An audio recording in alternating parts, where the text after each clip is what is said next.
धन दौलत मन की एक स्थिति है।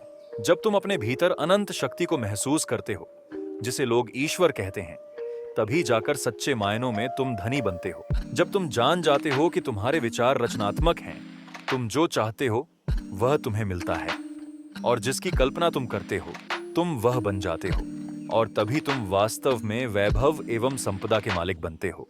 जब अपने मन की रचनात्मक प्रक्रिया को जान जाते हो और यह समझ जाते हो कि तुम अपने अवचेतन मन को जो भी संदेश दोगे, वे विश्व पटल पर उभर कर तुम्हारे जीवन में तुम्हारे अनुभव बनकर घटनाओं के रूप में तुम्हारे सामने आ जाएंगे।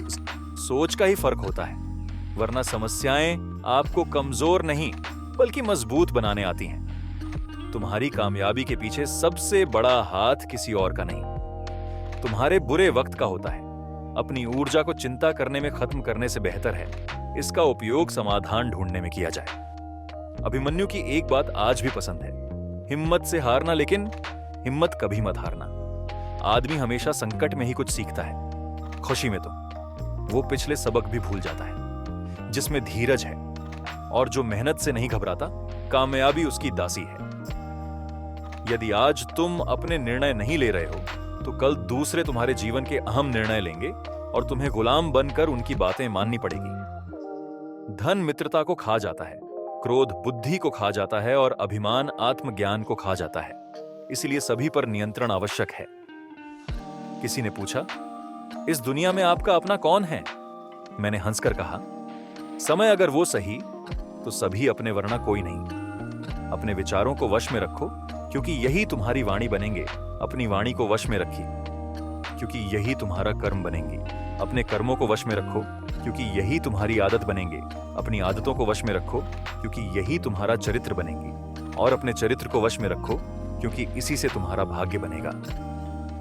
लोग हंसेंगे जरूर जब आप कुछ अलग और असंभव की शुरुआत करोगे, लेकिन सफल होने पे वही लोग तुमसे सलाह मांगेंगे। जब सब कुछ आपके खिलाफ हो जाए तो याद रखिए, हवाई जहाज भी हवा के विरुद्ध उड़ान भरता है, हवा के साथ नहीं। रिस्क हमेशा मंगा लो, जीत गए तो कैप्टन बनोगे और हार गए तो सलाहकार। अपने लक्ष्य के लिए मेहनत करो, फिर देखो जो तुम्हें खोएंगे वो जीवन भर रोएंगे। अगर आप पानी को हाथ से पकड़ोगे तो वो आपके हाथ से निकल जाएगा, इसलिए उसे बहने दीजिए क्योंकि वो अपना रास्ता खुद बना लेगा। इसी तरह जब आप अपने जीवन में घट रही परिस्थितियों को समझ नहीं पा रहे हों तो शांत और तटस्थ भाव से उसे देखें, क्योंकि समय आने पर वह अपना मार्ग स्वयं बना लेगा। सोच का ही फर्क होता है, वरना समस्याएं आपको कमजोर करने के लिए नहीं बल्कि मजबूत बनाने के लिए आती है। काबिल लोग ना तो किसी से दबते हैं और ना ही किसी को दबाते हैं। जवाब देना उन्हें भी खूब आता है, पर कीचड़ में पत्थर कौन मारे ये सोचकर चुप रह जाते हैं। खोकर पाने का मजा ही कुछ और है, रोकर मुस्कुराने का मजा ही कुछ और है। हार तो जिंदगी का एक हिस्सा है, हारने के बाद जीतने का मजा ही कुछ और है।